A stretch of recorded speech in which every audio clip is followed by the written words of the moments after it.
Bonjour monsieur, Oui, bonjour. comment vous vous appelez? Je m'appelle Issoumbe Sadik Charles. Je suis quelqu'un du CCI Minembwe. Quelqu'un, pas Oui, des actitudes. donc modérateur de CCI Minembwe. Merci beaucoup pour cette brève présentation. Peut-on avoir des attentes que vous avez face à cet atelier? Oui, nous avons quelques inquiétudes de savoir comment serait maintenant le pâturage apaisé, parce qu'il y a un problème sérieux entre les agriculteurs et les éleveurs. Dans ce sens-là, nous voulons savoir quels seront maintenant les points focaux à traiter dans cet entretien ou bien dans cet atelier d'aujourd'hui, si c'est possible. Et qu'est-ce qui réside comme les problèmes? C'est quoi les problèmes en question? Le problème est qu'il y a quelques parties réservées pour les agriculteurs, d'autres parties réservées pour les éleveurs. Alors, il y a les mésattentes entre ces deux parties. Sur ce, nous voulons savoir comment s'entretenir, trouver la solution palliative entre ces deux problèmes. Parce que quelquefois, les agriculteurs amènent leurs champs là où se trouve la partie réservée des éleveurs. Les éleveurs aussi amènent le bétail dans la partie réservée pour les agriculteurs. Donc, nous voulons maintenant maintenir une paix durable et amener au moins une solution intermédiaire entre ces deux contrées. Et alors, à part ces soins que prévoit la MONUSCO aujourd'hui, est-ce qu'il y a déjà, le gouvernement congolais a déjà pensé pour essayer un peu de pallier sur ça? Non, jusqu'à maintenant, je pense qu'il n'y a pas la solution intermédiaire du gouvernement congolais parce qu'il y a eu l'opération ces derniers temps et cette opération-là de Sokolade n'a pas eu lieu. Donc, jusqu'à maintenant, il y a toujours le problème entre les infiltrés, c'est-à-dire les groupes armés contre le gouvernement congolais. Jusque-là, il n'y a pas encore les mots du gouvernement par rapport à ce problème-là. Merci beaucoup et bienvenue. Merci. Bonjour, Comment vous vous appelez? je m'appelle Rorgouani Tarega du Mataratara, président des éleveurs dans le territoire de Fizi et au plateau de Mwenga et Tonga. Alors, quelles sont vos attentes par rapport à cet atelier organisé par la MONUSCO de la section des affaires civiles? Bon, ça fait très longtemps qu'on a fait des ateliers, mais nous avons déjà la lumière et nous attendons à une solution adéquate. Les solutions par rapport à quoi? Qu'est-ce qui s'est passé? Par rapport aux problèmes qui surgissent entre les communautés, les problèmes qui surgissent entre les conflits liés à la transhumance, liés à l'élevage et à l'agriculture. Alors, est-ce que vous avez déjà parlé à l'État congolais pour qu'il fasse, je ne sais pas, une intervention? Oui, toujours nous sommes du côté du gouvernement et pour des raisons de sécurité, toujours nous sollicitons le gouvernement qu'il nous sécurise, et donc qu'il sécurise les biens et les personnes. Merci beaucoup. Merci. Et bienvenue. Mzee, Jambo, unaitwa nani? mimi naitwa kwa jina la Bali Mtenga. Tunataka tujue kitu wenyewe unatarajia kuhusu hii mada yenyewe MONUSCO inaandalia. Kwanza ningependelea kwanza nipate mada yenyewe, sababu kama nishapata mada ndio nitajua kwanza kujibia ile mada. Sasa wewe unachunga nini kuhusu hiyo kitu? Kuhusu hiyo jambo? Mimi nilipata aliko na ile aliko bananiandikia nifike na nitasikia kwanza gisi itakuwa mule murenyo au mule musali. Apare ile hauna ingine jambo? Mimi niko na jambo ninaweza kusema, sababu hii haiko safari ya kwanza au safari ya pili. Hii tunakuwa nayo inakuwa sawa nani habitude. Tunaweza sema sawa habitude. Sababu gani? Tunavifanya kila wakati lakini hatupate jibu ya kuvisema. Tunabisema kila wakati, tulikutana hapa mwanzo tukabisema, kukakuwa mapatano tukabisema, lakini hata leo hivi tungali tunabisema na hatujue kama tunabisema juu ya nini. Sababu tunafika wanasema kama tuko na mada ya mkulima na mfugaji, lakini kwa kuona kama mada ya mkulima na mfugaji, sie wakulima na wafugaji hatuyakuwa na fujo. Sababu gani? Kama ngombe zinaibiwa ama kama mchungaji wa ngombe anauawa. Sikusema kama ngombe zinaibiwa na walimaji ama ule mfugaji wa ngombe anauawa na walimaji, lakini banaacha kwenye biko wanapenda kutupeleka. Unasikia sasa nyuma ya mada inakuwa sema hivi tufanye sasa makomisio ya kutafuta bale benye biko hivi banaweza kufanya hivi, tubaambie batoke mopori ama batoke baingie ku gouvernement. Lakini sasa eske tutambia balimai ama tutambia bafugaji? Jiwa iko ni kusema kama hii mada bangesema mada yenyewe, sababu ile mada tuifate kama ile ilivyo. Lakini kwa leo biko wanasema mulimai na mfugaji. Tunaenda kubalimai. Mulimai anaweza kuua ngombe moja ama kupiga ngombe ama kukata ngombe, lakini aweze kamata ngombe 15 ama 16 na kuua ule mchungaji. Ile ndio tunapenda kusema kama kwa hivi banapenda kutuangaisha. Ingekuwa heri batuonyeshe kenye biko wanapenda kabisa kwa kusema. Asante.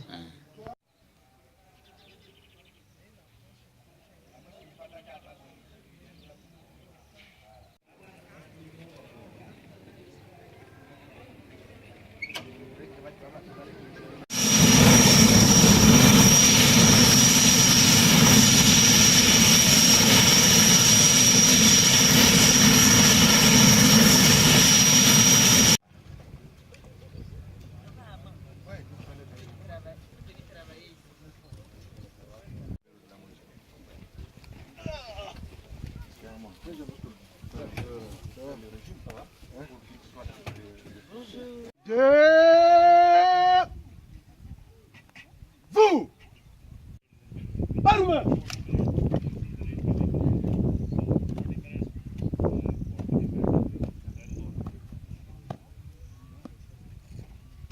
Commandant secteur opérationnel Chocolat Sud de Kivu. Mon général, le détachement d'honneur sous-secteur opérationnel. Commandant détachement, capitaine Mapendano Amand Rouge.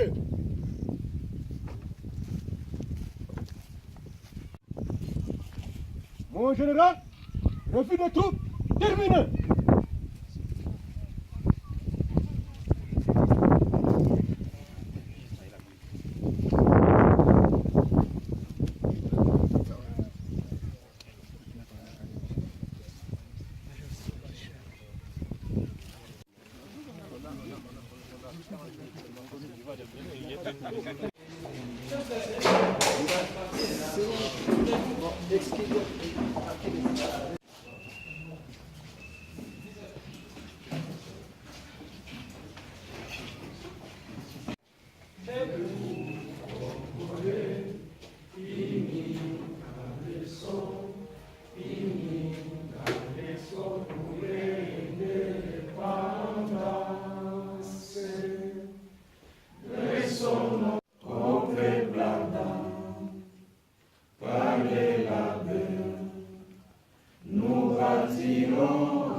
Sacré soit le témoin, jour sacré pour toujours.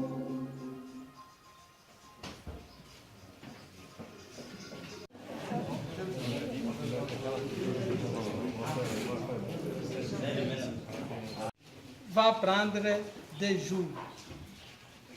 Et tout à l'heure, je vais vous lire le programme de ces deux jours. Tout à l'heure, si, après cette prière, pour les premiers jours, après la présentation, nous allons inviter l'administrateur.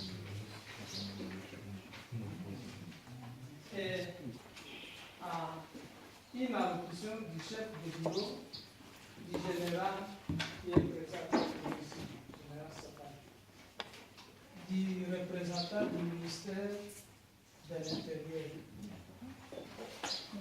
Après post-café, le premier exposé Mars et ses défis en territoire de Fizi. Quelle perspective exposée de Bijourou et Papa Modeste. De rappel et présentation des accords obtenus sur la en 2015.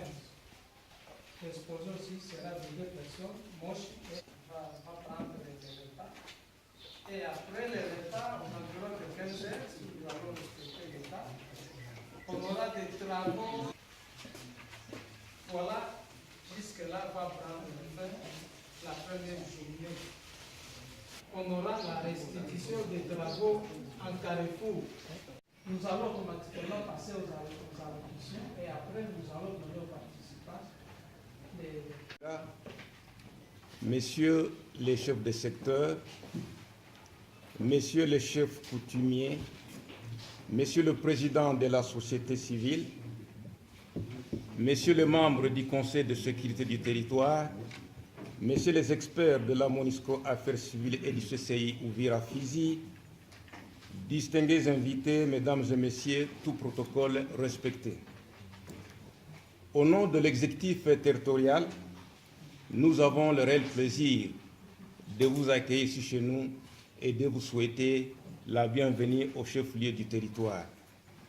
Et à cette occasion, je présente les excuses de M. l'administrateur du territoire qui est en mission de service à Bukavu, mais qui m'a demandé de complimenter tous les participants et surtout la délégation de la MONUSCO conduite par les chefs de bureau personnellement ici. Nous avons le devoir de remercier très sincèrement le bureau de la MONUSCO Uvira pour ses efforts inlassables qu'elle ne cesse de fournir afin de nous aider à contourner les conséquences néfastes liées à la transhumance. Une transhumance que nous cherchons à être apaisée, une transhumance que nous souhaitons être prise comme une préoccupation de tout un chacun, une transhumance qui pourra aussi nous amener à une paix durable. Alors, nous remercions tout le monde qui a accepté de prendre le courage et de répondre à notre invitation pour juste participer à cet atelier de ce jour. Mais nous allons nous dire que nous devons à tout moment sur la même question. On sait bien sûr que c'est depuis 2010 que la MONUSCO continue à nous appuyer et nous sommes aujourd'hui en 2015. C'est qui est vrai que les besoins sont là-bas, mais il ne faudra pas que nous soyons comme des enfants ou des élèves qui ne comprennent jamais. Donc, nous avons le devoir de nous dépasser, nous avons le devoir de tout faire pour qu'on ne puisse pas revenir sur la même question et faire voir que c'est l'affaire de tout le monde. Nous sommes tous des responsables pour que nous puissions un jour ou un autre arriver à une transhumance apaisée. Et c'est ça notre souhait d'ailleurs, et c'est ça notre cheval de bataille, pour qu'un jour toutes les communautés arrivent à s'accepter mutuellement. Je pense que je ne vais pas abuser de votre temps, moins encore du temps de nos visiteurs qui ont un temps très bien calculé. Je voudrais, par ces mots, déclarer ouvert l'atelier de ce jour. Je vous remercie. Monsieur le commandant de la zone d'opération sud, mon général, mesdames, messieurs, c'est avec un plaisir que nous sommes là avec vous ce matin pour présider cette cérémonie de ouverture de cet atelier qui nous pensons être très important. Parce que la cohabitation pacifique entre toutes les composantes, particulièrement les éleveurs et les agriculteurs, est un problème qui doit concerner tout le monde. Votre modèle de cohabitation doit servir de modèle pour les autres composantes des communautés respectives que vous représentez. Vous êtes dans un environnement agropastoral et il est tout à fait normal qu'il y ait une coopération entre les agriculteurs et les éleveurs qui d'ailleurs sont souvent hybrides. Vous avez les agriculteurs qui ont des champs et vous avez qui ont des troupeaux et vous avez des éleveurs qui ont des champs. Donc vous devez coopérer de façon idéale est parfaite pour l'entente et pour la sécurité de toutes les communautés. Vous devez servir de modèle pour les autres et vous devez aussi savoir que la cohabitation, la stabilité est un facteur important et essentiel pour le développement. Sans cela, vous ne pouvez pas avoir un développement durable ni une tranquillité. Vous avez vu ce que donnent les problèmes, les différents problèmes qui se posent, les conflits, mais une fois que tout le monde est disposé à régler pacifiquement ces conflits, vous allez voir que ça va se passer idéalement et d'une façon très très normale. Donc ce cadre est un cadre parfait, vous l'avez expérimenté en 2012 et nous pensons qu'il doit avoir une continuité. Peut-être vous allez faire des ajustements, vous allez faire des correctifs, mais nous vous exhortons à prendre cela de façon très sérieuse et à sortir de cet atelier avec un accord qui sera un modèle dans tous les autres territoires, pourquoi pas dans toutes les autres provinces du pays où se posent les mêmes problèmes qui se posent ici. Donc c'est cela, je vous remercie. Nous nous excusons parce que nous avons un temps très surchargé. Nous devons partir dans quelques minutes. Merci. Le secteur tous, mesdames, messieurs les membres de la délégation de la MONUSCO, mesdames et messieurs les membres du Conseil de sécurité du territoire de Fizi, mesdames, messieurs, distingués invités, à vos titres et qualités. En date du 30 au 31 août, j'ai réuni autour de messieurs l'administrateur du territoire de Fizi et du Conseil territorial de sécurité les différentes communautés tribalo-ethniques du territoire de Fizi et de Mwenga pour une réunion de sécurité élargie. Le thème était focalisé sur la problématique de la transhumance en territoire de Fizi, source de multiples crimes et prélude d'une guerre civile. Il a fallu étouffer dans l'œuf ces ambitions des extrémistes de tous bords qui rêvent que mort d'hommes, pillage, vol et autres exactions contre les droits de l'homme. Une commission de suivi des recommandations de ces assises était mise en place. Et aujourd'hui, je me réjouis de la tenue de cet atelier organisé par la section Affaires civiles de la MONUSCO, éco-favorable des travaux abattus dans cette rencontre du 30 au 31 août 2015. Notre souhait était de voir se matérialiser nos différentes recommandations qui ne visent que la paix et la sécurité dans les territoires de Fizi et pourquoi pas d'ailleurs, malgré la persistance des groupes armés.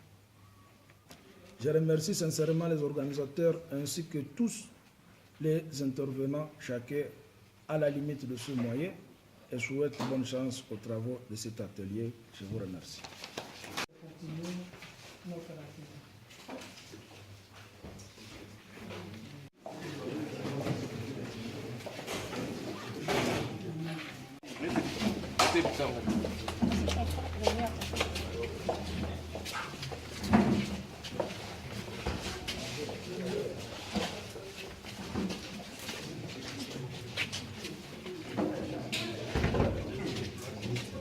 Concerné par cette problématique de la transhumance, pour se préparer pour cette réunion qui est la réunion finale. On espère, vous le savez, il y avait un accord qui a été signé en 2012 sur la transhumance et on espère de réactualiser cet accord, de faire revivre et peut-être de réajuster en fonction des réalités actuelles. Entre 2012 et 2015, il y a des choses qui sont passées. Donc c'est ça notre souhait, c'est notre vœu qu'on sort de cette avec un accord que tout le monde va respecter.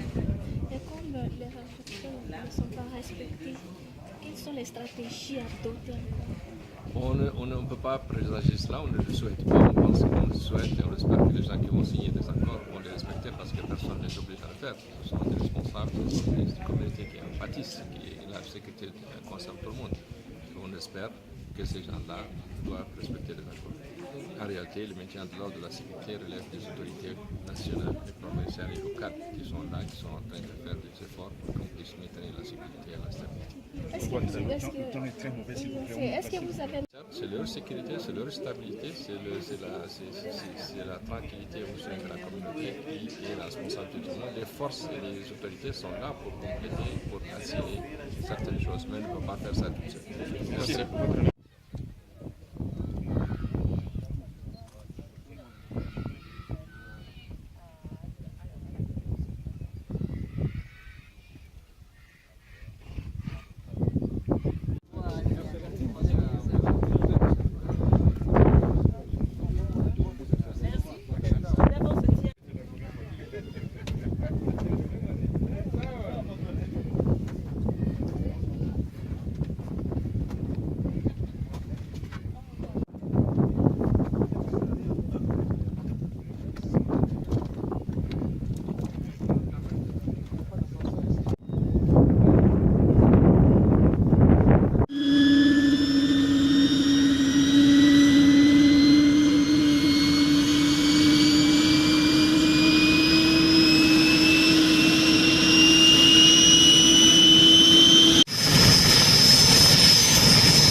Ok, papa, bisous. Considérable entre la demande de moyens et l'exécution. Tunaona hiyo amsaidie kuwapezea ile moto. Toujours, il y a des décalages wakati ya ça c'est la sécurité. Dans deux pale tukasema na territoire et tout c'est contexte de sécurité pour préparer la transhumance apaisée 2016. Yeke binalala lakini bitalabuka.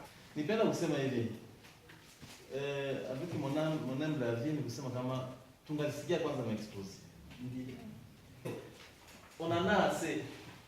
Parce que haitakuwa balimu anaua nani ngombe kule kwili. Na wapi nilikuwa nalisha na wapi si ngombe sitakuwa nalishia kule vile. Parce que tout est déjà siku fujo. Merci. Maintenant vous avez 20 minutes pour l'exposer. Oh. L'exposer par un adage. Ningependelea nianze expose yangu na adage moja ya mzee Victor Hugo. C'est un français. Nitabisema mfrango, nitabisema pia nitapima Kiswahili. Je cite: c'est une triste chose de savoir que la nature parle et que les hommes n'écoutent pas. De savoir que la nature parle et que les hommes n'écoutent pas. Ni huzuni sana kuona ya kwamba bilima inajua kusema, mitoni inasema, mawingu yanasema, wanyama wanasema, lakini watu hawasikii. Ni huzuni sana kuona milima inasema, mitoni inasema, Lake Tanganyika inasema, mapori inasema, wanyama wanasema, watu hawasikii. Victor Hugo. Donc on y a les symboliques. C'est pour dire quoi? Jinsi tulipartager le thème avec papa Modeste. Fizi parle. Fizi inasema. Na ndo ile inasemaje? J'appelle ça les potentialités de Fizi. Mungu alipatia bahati gani? Tuiseme. Ilisha nitaimasa. Je commence. Le territoire de Fizi tumekuwa na vijana wetu wanatusaidia. Tanganyika ni yangu kipande kimoja. Fizi nasema Tanganyika ni chocheo ya mvula. Fizi nasema nimetia watoto wangu, nimewatia juu mkopere na pale na mkopere na hapa. Afrique australe. Parce que Fizi inaweza coopérer na République Sud-Africaine par Sakania. Fizi nasema watoto wangu karibu Afrique du Sud, karibu Afrique de l'Est, karibu même de l'Asie. Par Dar es Salaam. Ok? Hiyo ni langage ya situation géographique Fizi nasema. Fizi narudia namwambia ndani mwa mwili yangu jinsi niliumbiwa nina mitoni, une hydrographie exceptionnellement avantageuse. Nina mitoni, tena mitoni ya mnono sana, inashuka milimani, munaweza wakati munakosewa net, tout à fait naturel, lakini tutaangalia madefi. Fizi nasema nimewapangia mitoni ya kushuka milimani, chute et de rapide. Kupanda kidogo uko fasi, kupanda mwene uko fasi ya yulu relief de bien naturel. Maana yake Fizi nasema mimi niko tayari kuwapatia mimea yote inayopatikana duniani nzima. Toutes les plantes cultivées sur la planète Terre sont possibles à territoire de Fizi. Les forêts naturelles, jeux de savane vaste. Allez, venez avec vos activités. Voici les forêts naturelles, voici les bois géants. Faites des pirogues, mettez sur la Tanganyika. Je pour vous des voitures.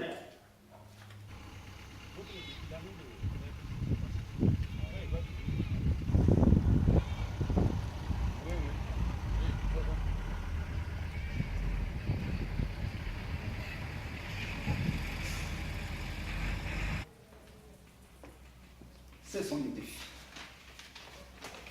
La nature parle très bien avec un beau langage. Est-ce que nous l'écoutons ça? Quand la nature parle, maintenant c'est le chapitre, les défis. Nous nous disons, ah, tiens, je dois avoir des conflits armés et des divisions communautaires chroniques. C'est ce que nous avons. Fizi dit, j'ai pour vous de bonnes choses. Mais nous avons conflits armés, divisions communautaires. Est-ce que la nature est assez matérielle? Il y a de nombreuses localités, pas de lutte. La nature dit, viens. Fizi dit, j'ai caché tout pour vous, mais nous disons, ah, reste avec les faibles niveaux d'étoiles, plus de 60% de la population totale du territoire. Éducation chimique, mouragène, pourtant d'Owendi. Formation professionnelle, mondialisation, population du monde entier. Sans formation, sans éducation, comment tout aborder? Et l'environnement. Question durable de gestion de l'environnement. La nature nous y a territoire. Parce que vous avez ce matin, chef de secteur de Ouattangani, est-ce que vous avez toute transmasse? Voici d'autres défis qui nous guettent. Fizi nasema niwachungia, lakini sisi tunasema gardons une pauvreté extrême pour la grande majorité de la population.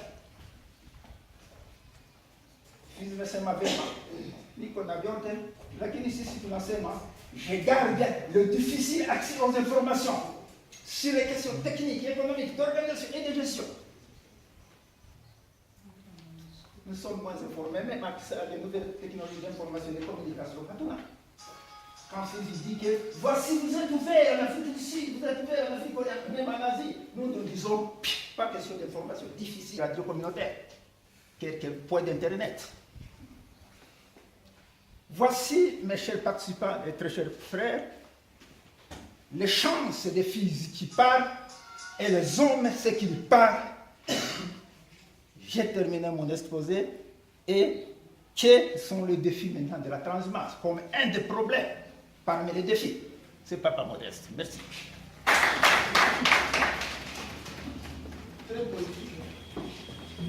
Juu yote tumeanza kwa Kifaransa, lakini tutajaribu tu kuyatafsiri kwa Kiswahili wala tupate kuelewana. Mimi ni Modeste kama tulivyotangulia kuzungumza. Tunajifunza le deuxième point ambayo inazungumza juu ya transhumance et ses défis en territoire de Fizi. Oui. Le téléphone. Parce que lorsqu'on appelle, est-ce qu'on ne peut pas nous mettre d'accord si nous pouvons mettre ça sous vibreur ou... Comme l'une des règles vient de sortir, il faut que cela devrait se définir ensemble. Tunataka kuona la transhumance et ses défis en territoire de Fizi. Na kuko swali ambayo tunajipose. Quelle perspective pour une paix durable? Quelle perspective pour une paix durable? Tunataka kuzungumzia nini hapa? Tunasikia intervenant wa kwanza ambayo mambo amezungumzia Fizi, anasema yote yanayo, lakini watu wanakataa. Sisi watoto wa Fizi, sisi tunaoishi ndani ya Fizi tunakataa. Quelle perspective pour une paix durable? Tukisema hii tunaweza kutumia sisi watoto wa Fizi ili tupate amani. Mambo yote yapo, lakini bila amani hatuwezi kuyaexplore. Tunaweza kufanya nini sasa ili tujaribu kuweka linyage, tujaribu kuoriente vitu vyetu ambavyo tunavyo kutumia vema? En territoire de Fizi, il faut un code pastoral. Code pour nous les juristes ni kitu ambacho kina reglemente wapi mguu kufika, wapi mkono hauwezi kugusa, nikidepase board nitakuwa namna gani hapo mbele, na nyuma nikikaa nitakaa vipi. Hiyo code vraiment le gouvernement congolais n'a pas bien délimité, n'a pas bien démontré comment nous devons évoluer à ces dossiers, ambayo ingepashwa kureglemente mambo ya transhumance haiko wazi. Lakini sasa ambayo tunayo ndani ya tarafa letu, normalement tutazungumzia hapa chini, tuna chef de secteur, tuna wapi fulani fulani ambao tunaweza kuketi ili kuangalia nini kwa tapage nocturne. Watu wakipiga ngoma kwa sehemu zingine mavile na kadhalika, ile inahukumiwa na serikali. Lakini kweli kabisa hautasema sisi tuache mtaalamu haiwezi kuwezekana. Lakini tunaweza kureglementer vingine vitu ambavyo serikali labda legislateur congolais hakusema chochote, lakini sisi wenyewe tunavitenda kwa matendo yetu. Kwa ajili ya nini? Kutafuta amani, ili mambo tunayo ndani ya Fizi tupate kuexploiter, tupate code pastoral au un code rural. Ina maana tunaangalia namna gani tureglementer mambo yetu ili matatizo yasiwe yanajirepete mara kwa mara. Chef de secteur pale lazima kwamba imechosha. Zile hapo ni sisi ambao sasa tunaanza kuziweka tu les législateurs congolais kuendelea juu ya transhumance kwa sehemu.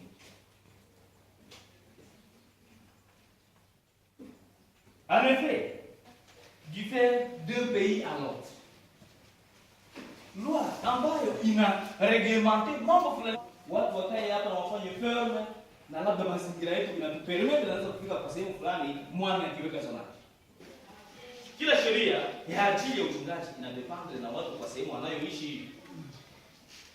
Tukichunga kwamba tutaimite system ya Côte d'Ivoire, tutaimite system sijue ya wapi tutashindwa, ni lazima tujie mazingira tunayo ili tunaweka mambo sahihi na hayataleta matatizo. Ile amani tutaipata kama ingetokea kwa pembe ya ng'ombe jinsi general aliyosema wakati uliopita, au kwa jembe ndio kungetoka risasi kwa ajili ya kutokusikilizana. Tukiweka code, tukioriente mambo yetu jinsi yalivyo kwa ajili ya mazingira yetu jinsi yanavyo kupermit kufanya, tutapata amani kwa ajili ya ufungo wetu na kwa ajili ya kula yetu tunavyo. Hizo ya code hata kwa sehemu zingine inapatikana tu hayako kabisa wazi wazi. Napana mfano kidogo. Mwami wa Sira anapaswa kupata hiyo. Ndio anapaswa kupata ikulu yake.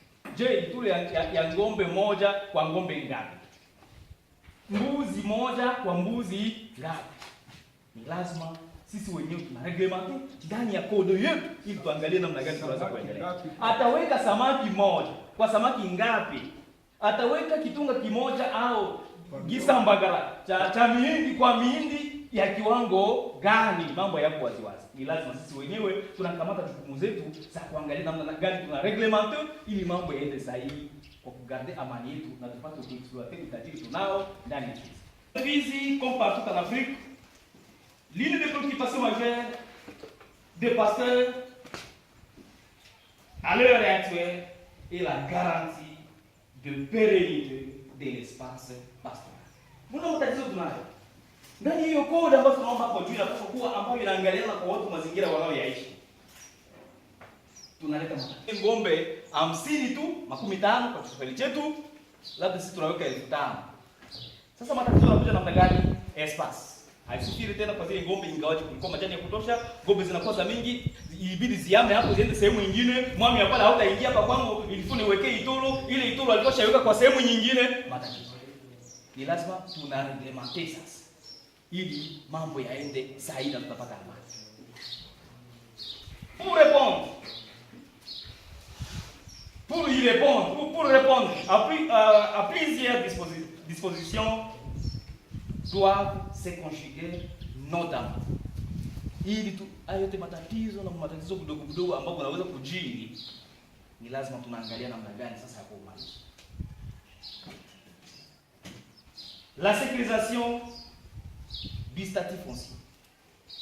Wafanya sheria hata kukaa kwetu, jinsi tunavyokaa, jinsi tunavyoishi ndani ya Fizi Centre, kwa leo ambao tunapatikana, hatuheshimu code foncier.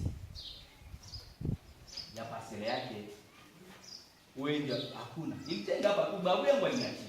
Donc haya mambo ni matatizo sana, ni lazima hii dossier ya reglementation ya code foncier iangaliwe namna gani tunaweza kuifanya. Ili matatizo yasije si kwa haya ambayo tunayoyazungumzia tu, lakini vile vile kwa sehemu tunaokaa. Mnaona tatizo mnaiwa utofauti wa parcelle na terrain.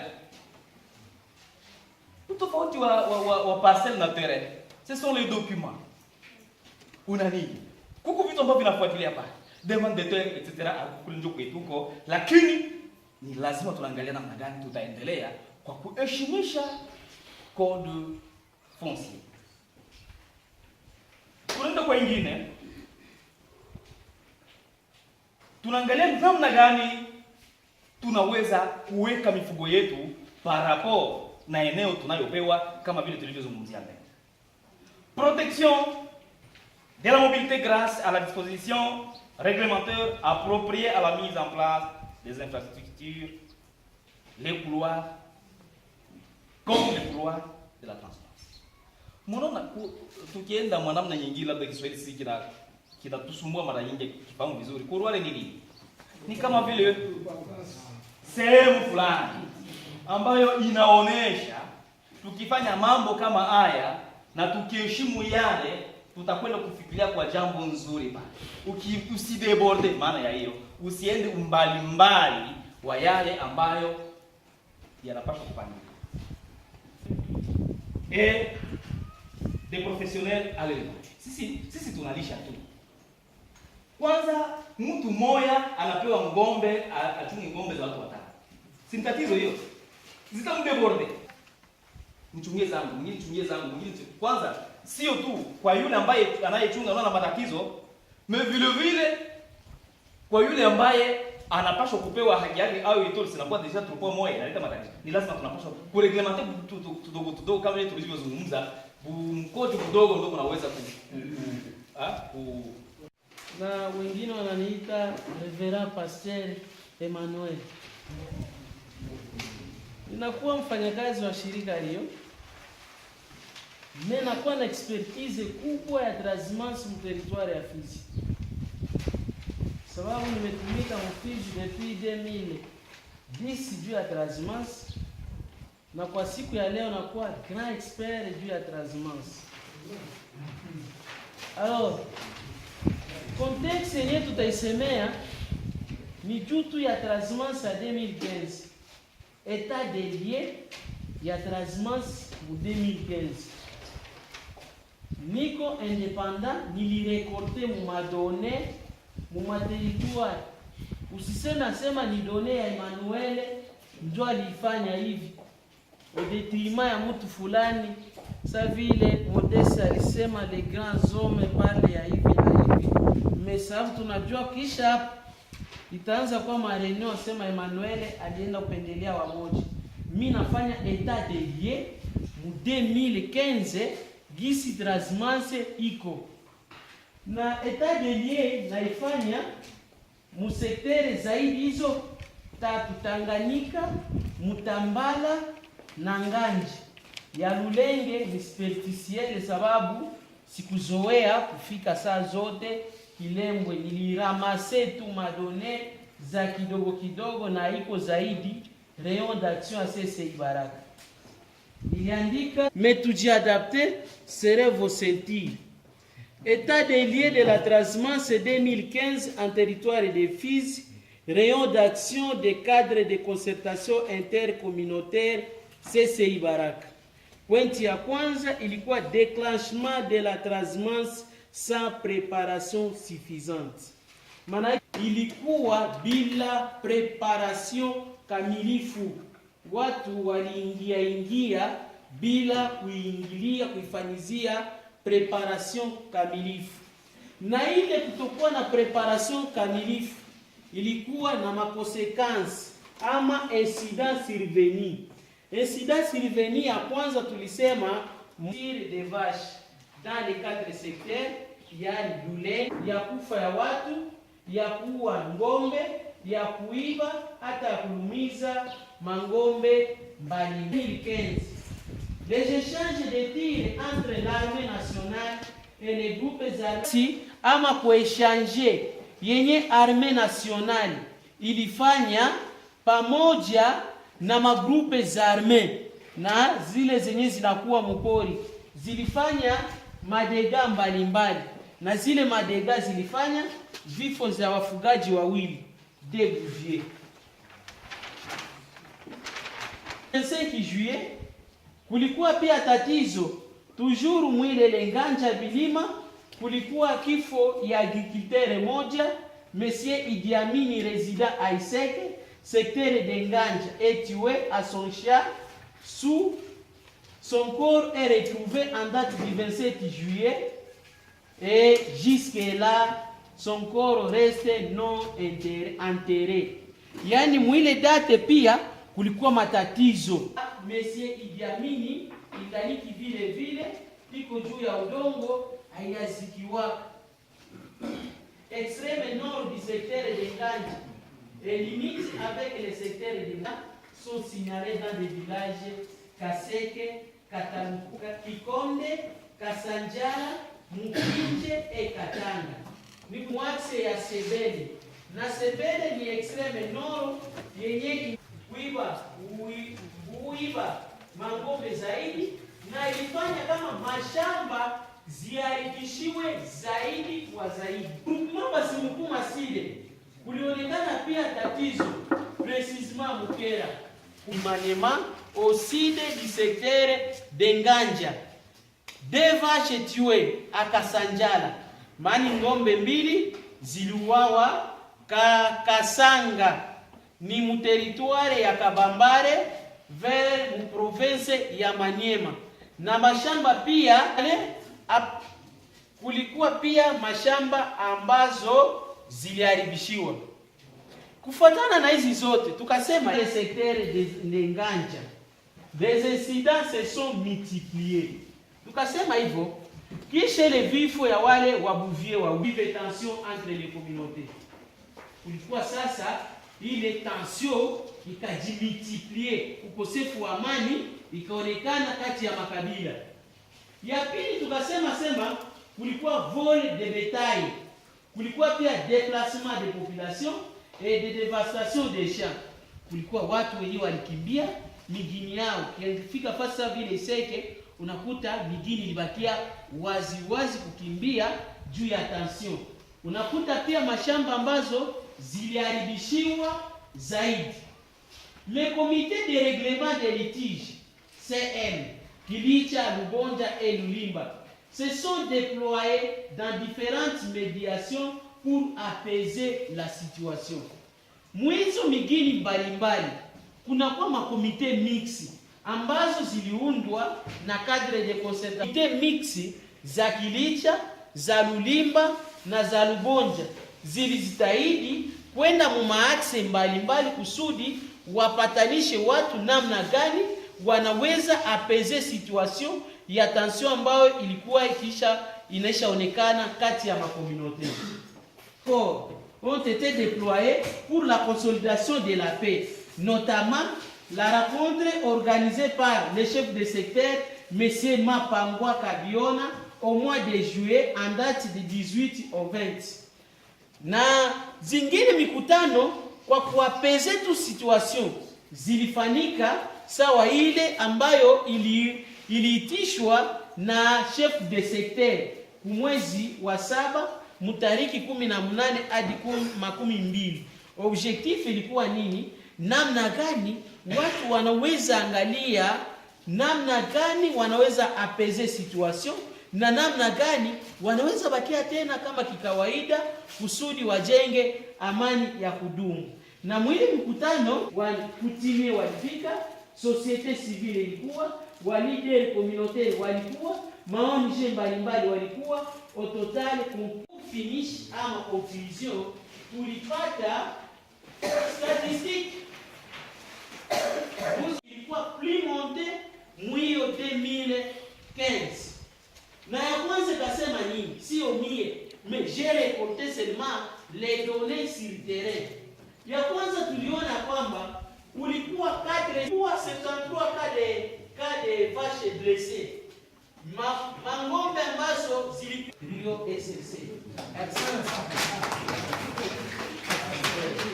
Anapana état des liens kama vile jinsi ilivyopitika.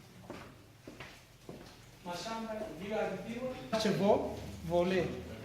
Emmanuel Kipinduka sera complété par Moshi Boukan. Moi, je ne suis pas expert, s'il vous plaît. Je vais essayer de parler dans mon mieux pour que chacun puisse comprendre quand même. Quand on n'est pas expert, on a bricolé ou ça, c'est mal. Chaban est attaché sur la transhumance depuis 2010 jusqu'à 2015. On parle chaque fois des accords sur la transhumance. Combien déjà avons déjà lu ces accords? Wangapi wameshasoma hiyo makoro? Tuko wengi. Sinjo vile. Ile makoro ilitokea ilitoka. Est-ce ilitoka ku province? Ilitoka ku secteur kwenye chef John iko au chef Kayumba au chef Mapangwa au chef Josué kwenye ko? Au ilitoka wapi? Je vais vous dire ceci. C'est dans les soucis toujours, dans les soucis ya kufikia kutranshumance inyiko apaisé, dans les soucis d'arriver à une gestion rationnelle ya transhumance, njo CCI Baraka ili réunir waéleveurs wote, walimaji wote. Il réunir Bami, tous les 18 BAM, si je ne me trompe pas. Chef et 4 chefs de secteur. Et 3 administrateurs. Endogène, qui capable un financement technique et financier. Là, il fait un petit papa. Il y a un MONUSCO. Parce que réunir le 23 septembre 2010, c'était dans la grande salle paroissiale. Paroissiale Immaculée de Ma. Hiyo makoro mubite gani ya kufika ku transhumance ni kwa apaiser na kufika ku gestion rationnelle ya transhumance. Na ndio ile makoro yenye wanasasimaka accord sur la transhumance. Accord sur la transhumance. Processus tunazoita hiyo processus la pagizi mimi na Rome utanisamehe. Kwenye tulitokea entre l'éleveur na agriculteur kwa sasa. Tuko mbali. Tunajua hatuwezi sema est-ce que je mens? Non. Il a pendant avant 2010 jusqu'à l'heure j'ai beaucoup. Mais là où il y a des hommes, les conflits ne manquent jamais. Que disent maintenant ces accords? Qu'est-ce qui disent ces accords? Dans ces accords, il y a 3 parties prenantes. On a les éleveurs et les agriculteurs. Ile maelewano, ile mapatano yenyewe ilipitika kati ya éleveurs na kati ya agriculteurs na kati ya bami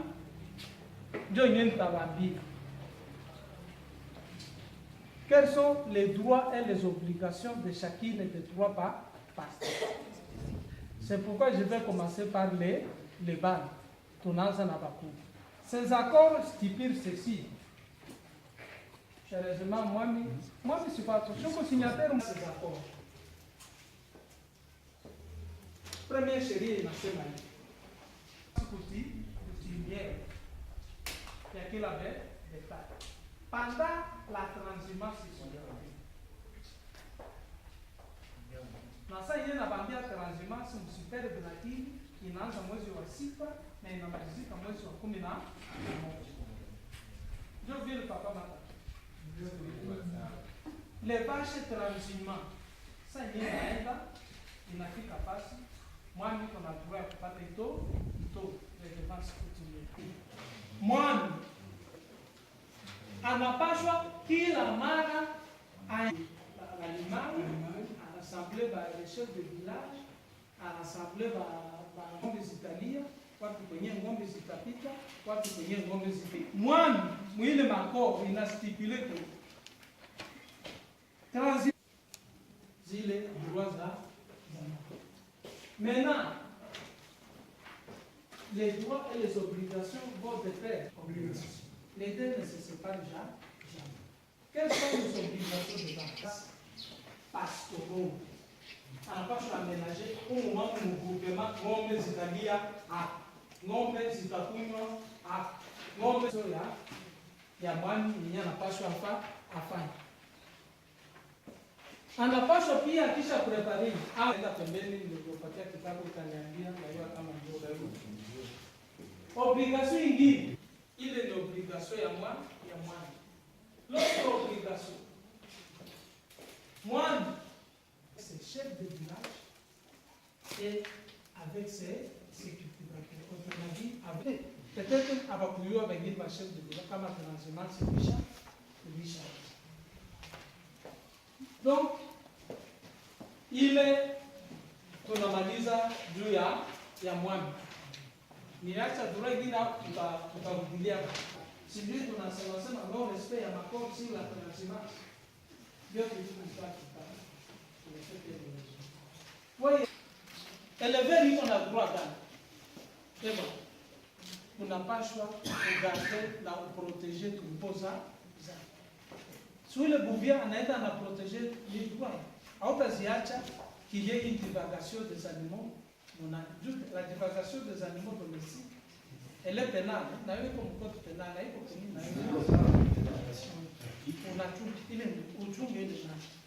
élever, je vais vous dire, Bele ya kushuka na ng'ombe. Vous devez connaître l'endroit, les lieux où va se passer la transhumance. Le comité Papa Kidogo, vous descendez d'abord, on a eu un groupement yako tutalia wapi na wapi, tutakunywa wapi.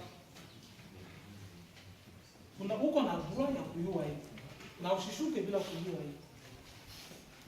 Et puis mwili makoro d'ailleurs juu ya hii document ile le 23 septembre baraka nadhani balishinda manakokotani kopani juu ya document. Papa matareta arikiti nikisha upate itoro yangu unisinye document. Titi mwisho bakakubaliana. Inatembea fasi yote. Ila rifu keki cultivateur baada ya kuheshimia. Et puis la bonne cohabitation, les bonnes relations de nos communautés ethniques. J'ai dit et je vous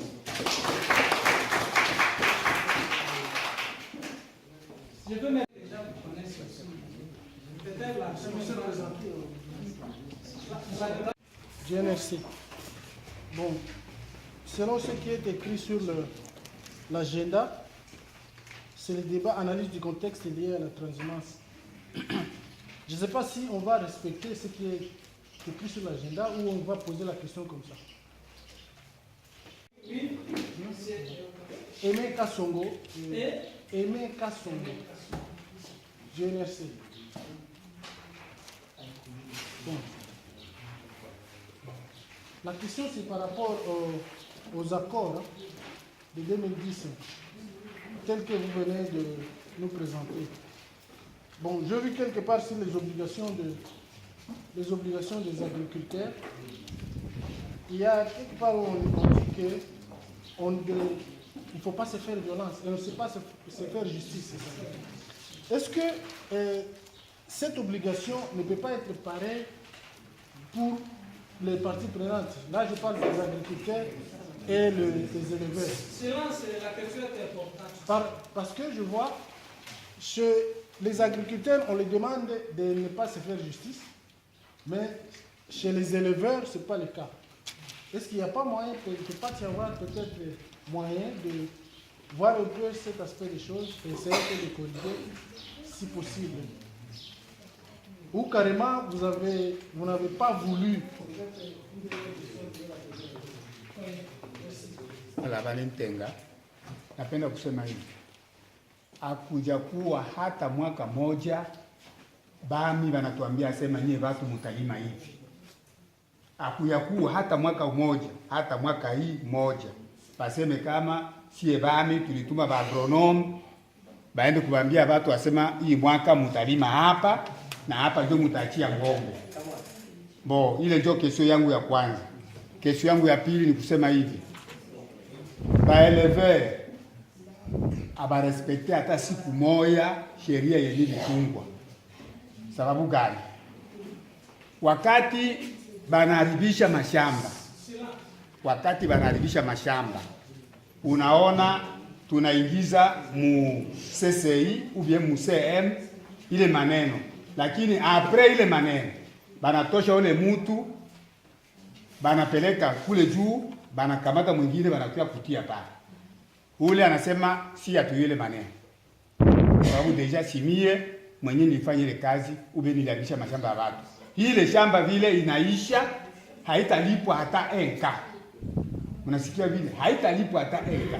Mie niko pale Kafuru.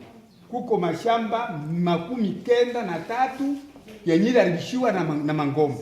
Lakini hata kwa leo baseme ndio baba wako. Ngombe gani ilipasua pale Kafuru? Hakuna. Sababu sisi tunafanya mobilisation pale, tunaambia watu wasema msijamuli. Hakuna hata ngombe moja yenye iliuawa pale Kafuru. Lakini mashamba 93. Nasikia. Lakini kitu tunaona kibaya ni hiki. Wakati ngombe moja inauawa, tutaona basoda banafika. Lakini mashamba 93 atuone hata mtu mmoja mwenye anaenda kufanya angalisho kwa ile mashamba, ubiye kuangalia mashamba yenyewe yalishiwa. Ile inatupatia sie bakikivatere ke hatujulikane na hatuna kabisa heshima ya mtu mwenye analima hana heshima. Abajije maneno hata moja ya ulimani. Hakuna unafika kesho. Kivatere mbo wakati inchi ulizo nyingine yangu. Wakati inchi inasemeka kama inchi iko na njaa ya inchi ni mboga au njaa ya inchi ni chakula. Mimi naona makoro en soi ni ya mzuri, hata kuwa ina releve certaines faiblesses zenye zinaomba labda watu ifanyizie kazi. Hicho ni cha kwanza. Cha pili ni kusema kuwa si tulikuwa hapa le 30 naitwa Lusambi wa Nunda, Société Civile Territoire. Nilisema ya kwanza naona presentation ya makoro en soi ni makoro mzuri. Problema ya Kongomani haiko wake ya text. Haiko problema ya text. Ni problema ya sisi watu. Mara nyingi ni problema ya sisi watu. Juu tu ya kukosa nia nzuri. Na hata hivyo kama ni nzuri, lakini pia kuna vitu fulani ambavyo vingefanyiziwa kazi ili virekebishwe. Ya pili, tulikuwa hapa le 30 au 31. Tulizungumzia maresolution fulani ambao nilifikiria kuwa presentateur juu ya maakoro angigusia, kwa sababu watu wote usiku kwa kama ungetupatia wazo kama pembeni ya hii makoro kusha kwingine mikutano na ilipendekeza certain resolution. Kama ungikomplete kui makoro ingipatia watu wazo, na wakati tutaenda katika vikundi itaeklere watu nini la kufanya na nini ishafanyika. Gad Mataratara Ruganyintare, président des éleveurs mu territoire ya Fizi na Mho Plateau, yaani Mwenga na Uvira na kipande ya Walungu. Ikiwa tatizo haziishe, makonflit inajiregenere kila mara, ni suite ya kutokuwa wazi, kutokuwa na haki. Kwa sababu hata tukiangalia na hii mikataba ambayo tuko nayo mumikono, mikataba konflit haziishe suite ya nini? De non respect des accords signés.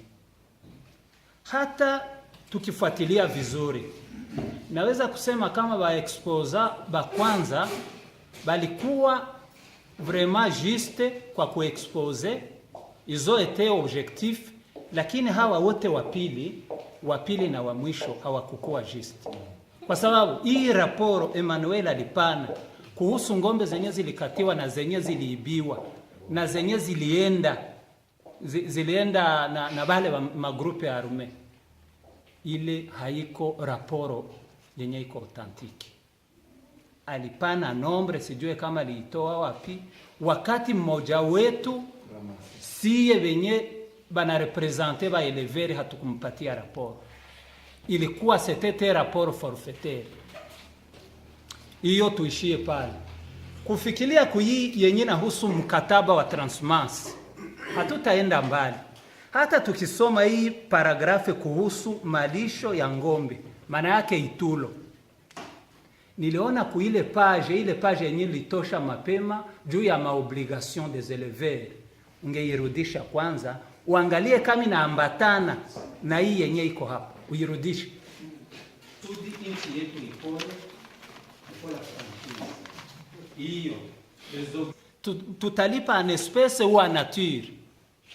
Kasema kama itulo ça existait depuis longtemps, c'était un pourboire. Kasema non, il faut que ça soit en espèces. On a discuté au sujet d'une chèvre et une vache. Baadaye wakaprocede kwa maelection, tukawashinda sauti moja ya kuhakikisha kama tutatia mbuzi kwa chef de groupement. Baadaye wa chef de groupement wakaresiste, wakasema kama inapaswa kuwa ngombe. Sie tukafinire kukubali en dehors des élections. On a accepté une seule vache par les comités, les redevables ni ba chef de groupement. Lakini ile hakusema, alisema kama ni troupeau. On avait discuté longuement au sujet du troupeau, lakini à la fin de compte, tuka opté pour les comités. Chef de groupement ako na ba chef badogo, ako na ba notable, ba chef de localité. Na chini yake kuko ba nyumba 10, ba kapita. Na president des éleveurs naye ako na busu komite wake. Lakini tukatia president des éleveurs na chef de groupement, wao ndo watakuwa wanalipana ngombe moja yenye atapatia chef de groupement. Baada ya hayo, chef de groupement akisha itika itulo, wanaenda kukagua eneo, waangalie nifasi gani kwenye wanaweza tia mangombe, kwenye hakuko mashamba.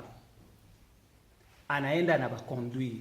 Kisha akasema kama na sécurité, après avoir donné l'itulo, c'est le chef de groupement qui va assurer la sécurité des éleveurs. Iyo maneno yote a défaut ya kuambiana uhaki. Ngombe ni zetu, siye wote. Haiko kusema hatuweze kudefinir éleveur en base d'une communauté ou bien d'un individu. Éleveur ni quiconque a des vaches, quiconque a des chèvres. C'est celui-là l'éleveur. Tusidéfinir en base ya communauté. Tatizo ingine yenye tuko nayo, on a le problème de nos chefs.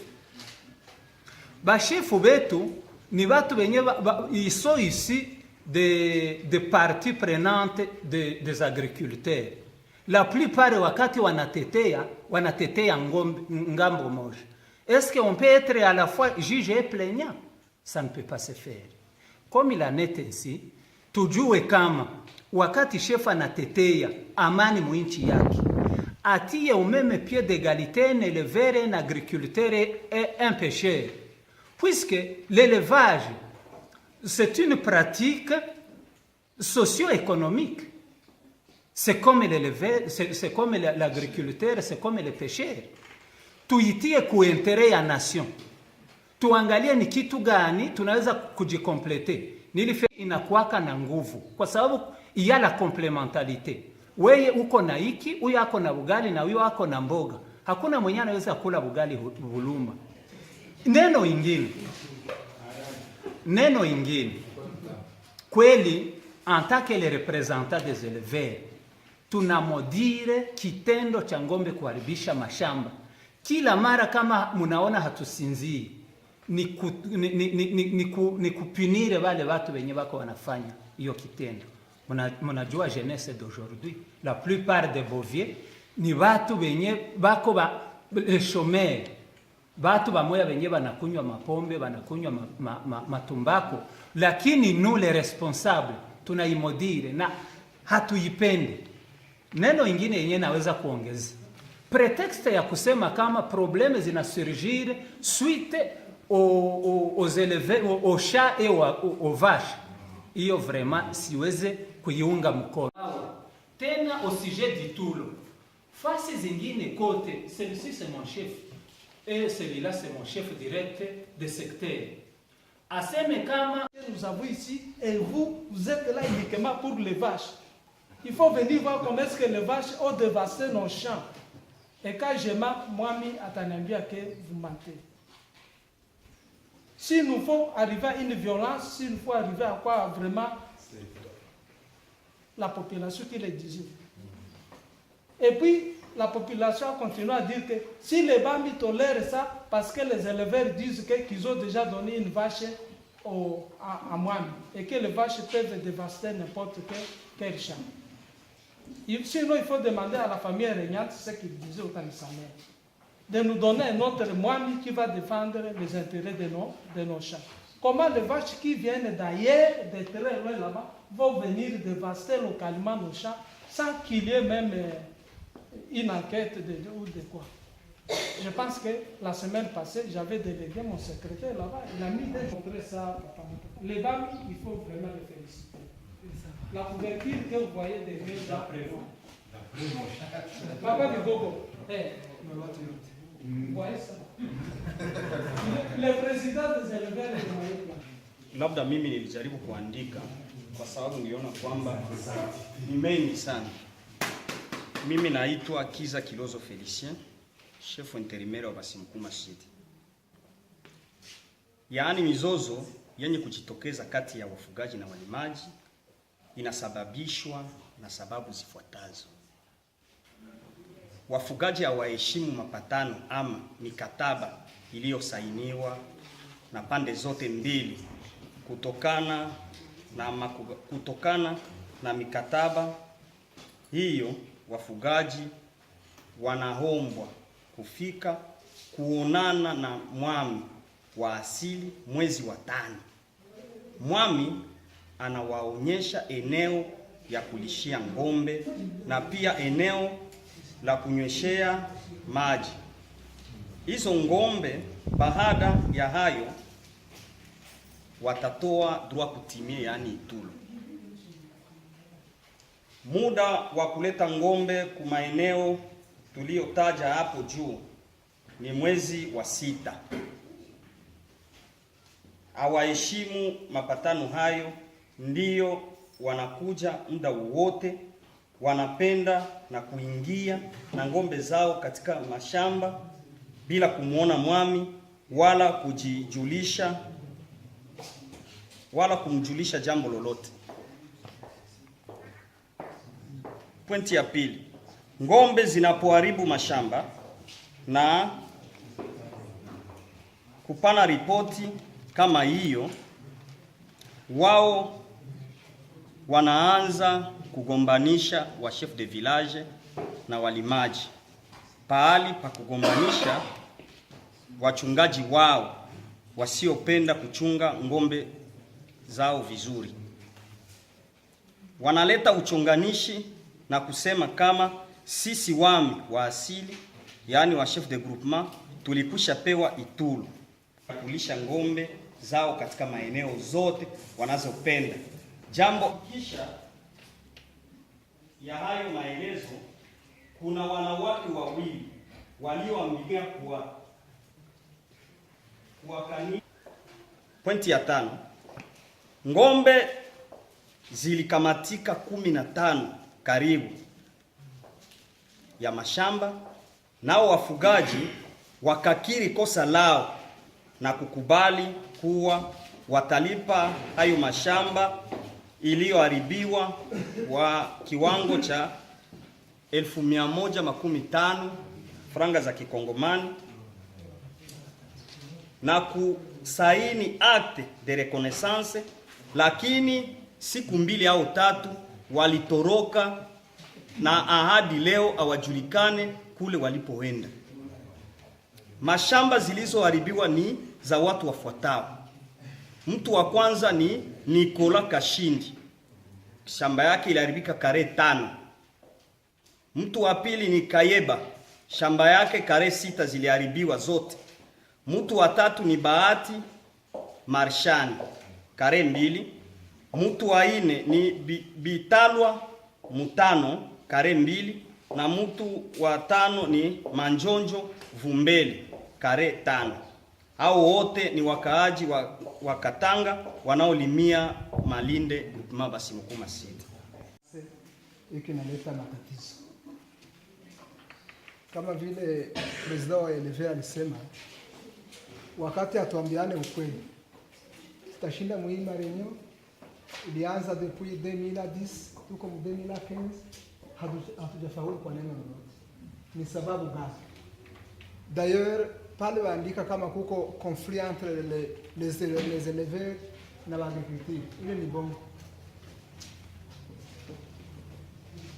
Depuis nos ancêtres, tangu zamani, mashamba na ng'ombe ziliishi pamoja. Mais après 1996 hii vita yasonga mbele, ndio kunatokea hii matatizo yote. Lakini mbele ya 96 kama nasema hivi, hao wami wote walikuwa ni nani? Sawa, mwami wa Balala na nini? No, salikuwa tu ni mwami yeye yule. Hata hivi angali yeye. Hivi niko nasema yeye ni shahidi. Mbele ya 96 ng'ombe zilikuwa zinachungiwa na mashamba. Hakuwa probleme yoyote. Sasa hii yote linatokea ni makosekasi ya vita yenyewe ilikuja, lakini sio kusema kama ni mashamba na ulimaji. Probleme zenye ziko pale ni wafugaji na wami wa asili. Ndio ya maprobleme. Probleme iko kati ya wami na wafugaji. Kama ng'ombe hapa Lugonja ng'ombe za kutosha, tungali tutasema sehemu ya zile ng'ombe na ni idadi. Wale watu ambao walikufa unakuja kutaja, walisema hapa kama nipatia rekodi basema ni watu 2, ni watu 3. Nitarudia kwa nani, kwa shefu na Kilozo bila kusema. Hii mwaka mimi sijamupa